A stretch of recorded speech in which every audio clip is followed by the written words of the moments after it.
Сәлеметсіздер ме, құрметті білім алушылар. Журналистикаға кіріспе курсының бірінші тақырыбы журналистика деген не, яғни бұл курстың пәні мен міндеттері қандай деген екі сұраққа жауап беруге тырысамыз.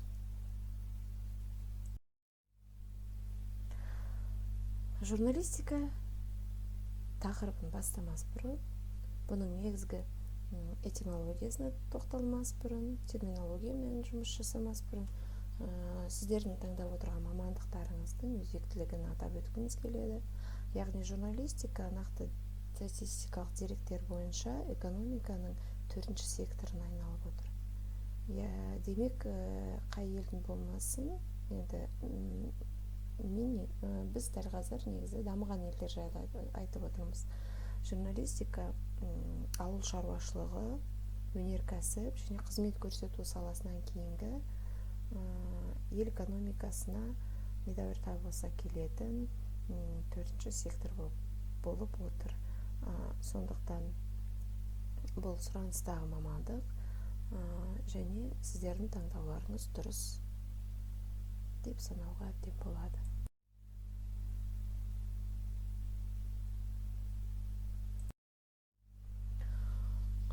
Этимологиясына келетін болсақ, жалпы журналистика деген сөз қайдан шыққан? Сіздер журнал деген сөзді білесіздер. Журнал француздың күнделік, жор күн, латын тілінен бастау алатын тілдердің бірі француз тілі. Латын тілінде диурна ол күнделікті, диур деген күн, диурна деген күнделікті, яғни күн сайын шығып отыратын деген мағынада пайда болған, кең таралған термин екен. Бүгінгі күнде журналистикамен егіз қолданыста жүрген бұқаралық коммуникация құралдары және бұқаралық ақпарат құралдары деген екі термин бар. Және біріншісін біз неғұрлым сирек қолданатын болсақ, БАқ деген аббревиатураны біз өте жиі қолданамыз. Оның бірден бір себебі біріншіден орысша эквивалент баламасы СМИ кең қолданыста, екіншіден аббревиатураның өзі, аббревиатура деп отырғанымыз бірінші курстар білмей қалуы мүмкін, ол қысқартылған сөз. Яғни бұл қысқартылған сөз қазақ тілінде тілі жалпы қысқартуға лайық тіл емес. Неге? Өйткені бізде сингармонизм заңдылығы бар, яғни дауысты дауыссыз дыбыстар кезектесіп отырады және жуан жіңішкелігіне қарай бір қатарлы болады.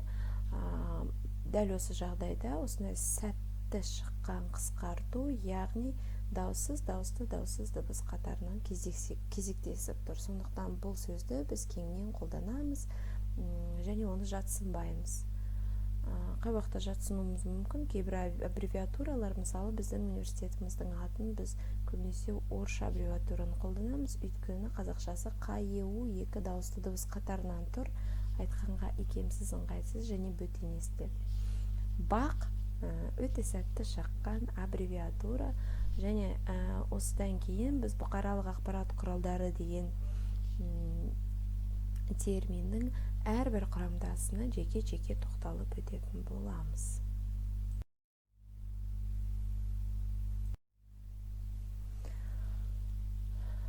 Шынында да журналистің жұмысы оқырмандармен ол кім, ал енді қалайша бұқаралық ақпарат жеткізеді деген құралдары деген. Сонымен қатар сөзінің мәні сізге түсінікті дегендегі ақпарат термин журналистің информация түсіндіру ақпараттың өзіне тән ерекшеліктері бар. Біріншіден осы шығармалар әртүрлі, жаңағы айтып өткен, әртүрлі ақпарат арналарының көмегімен таратылады. Жаңағы құралға байланысты баспагердің пікірі анықтамасын, яғни атай аламыз. Сенің жұмыс істеп жүрген журналистика деген не дегенде, біріншіден аудиторияда журналистика маңызды болып табылады.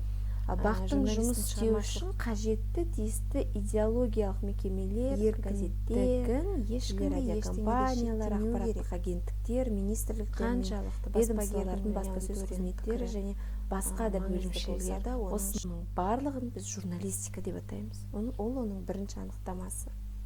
Және келесі анықтама: журналистика деген не? Ол ақпаратты жинау, өңдеу және сақтау. Журналистік шығармаларды жасау және мерзімді тарату жөніндегі қызмет. Радио және телебағдарламаларға енгізілетін газеттер мен журналдар беттердегі жарияланған бақ үшін жасалған шығармалар жүйесі. Яғни сен мақала көріп тұрсың ба газеттен, біз оны не дейміз? Журналистика дейміз. Біріншіден теледидардан бір ток-шоу көріп отырсың ба, немесе жаңалық көріп отырсың ба? Сіздер оны журналистика дейміз. Тіпті ауа райы болжамды журналистика дейміз. Барлық курс бойынша, жалпы бағдарлама бойынша 5-ші анықтамасы журналистиканың ол ақпаратты тарату арналарының кешені. Баспа, радио, теледидар. Бұл аспект ең біріншісін айтқан кезде де осыған ұқсас құралдардың барлығын журналистика айтамыз деп айттық. Журналистік пәннің бұл аспект біріншіден өзгеше, несімен өзгеше? Егер бірінші аспект ақпаратты жинайтын және өңдейтін редакциялық ұжымдарға назар аударса, онда бұл аспект оны бұқаралық аудиторияға жеткізу әдістері мен құралдары туралы. Және әрбір семестр яғни құрал қандай? Құрал қағаз. Радиода құрал қандай? Құрал байланыс, радио байланыс. Экономикалық пәндер азая түседі. Осыны да журналистика деп атаймыз. Және соңғысы, және сендер бүгінгі күнде бұл пәнді оқудың ең басты мақсаты заманалы бұқаралық ақпарат құралдары жүйесінің талаптарына сай жұмыс істей алатын, журналистік ойлауы қалыптасқан маман дайындау. Кешіріңіздер, бұл пәннің мақсаты емес, журналистік пәндер циклының мақсаты осындай. Ол үшін біз не істейміз? Біріншіден, сіздерде табиғи қабілеттер бар. Яғни, әдетте журналистикаға келетін балалар тұйық болмайды, өз ойын жеткізе алатын, жаза алатын, эссе жаза алатын, ақындық өнері бар, жазушылық өнері бар студенттер келеді. Егер ондай өнерлері жоқ болса, кем дегенде адаммен қарым-қатынас орнату өнері қабілеті басқаларға қарағанда басым болып келеді. Яғни осындай бейімі қабілеттері бар студенттердің бойындағы осы бейім мен қабілеттерді одан ары дамыту. Содан кейін ұйымдастырушылық, редакторлық қабілеттерді дамыту.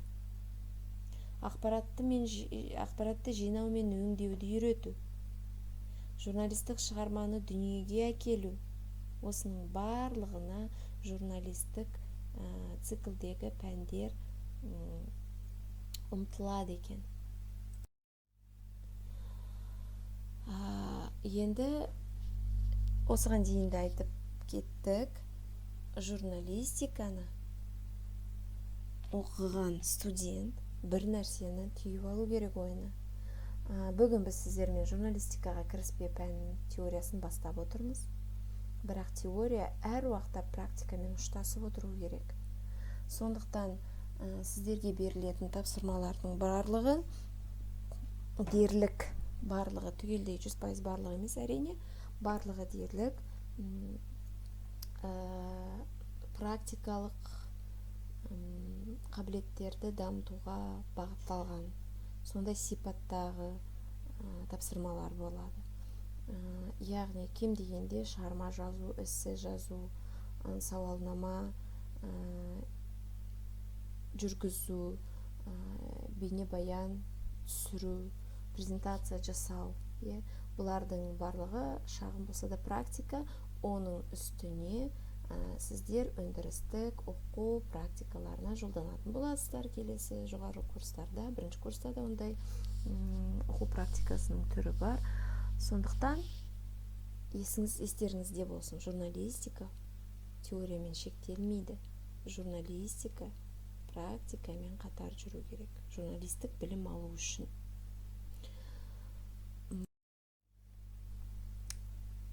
Сондай-ақ журналистика мамандығына түскен білім алушы мынандай дүниені білу керек.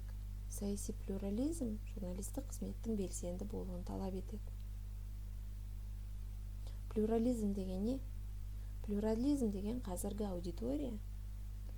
аудиторияны ешқандай саяси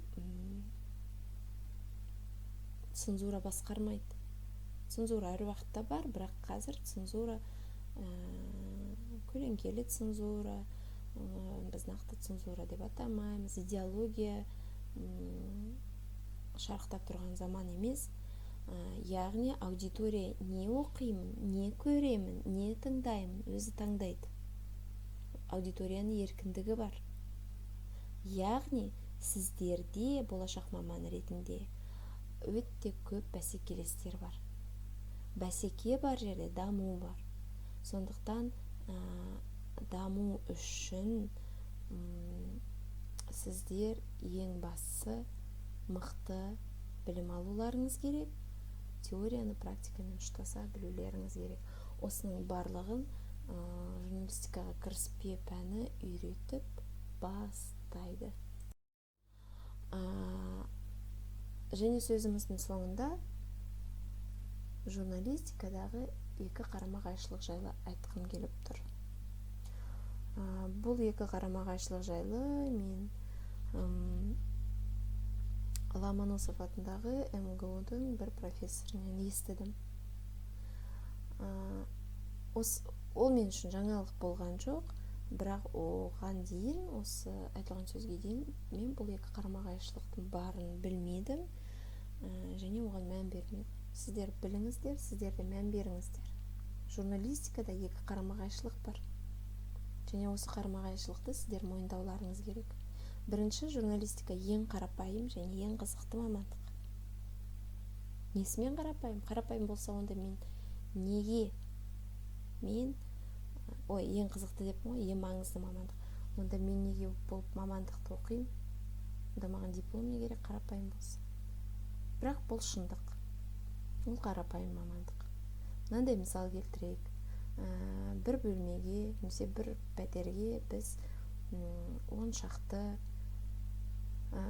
инженер қамап қояйық бір айға, немесе бір жылға. Және осы инженерлерге газет шығарыңдар деп айтайық. Яғни журналисттің қызметін орындаңдар деп айтайық. Керектісін барлығын апарамыз, сұрағандарын, яғни тіршілік етуіне, өмір сүруіне барлық жағдай жасап береміз. Және тура сондай пәтерге біз 10 журналистті отырғызып қояйық бір жылға.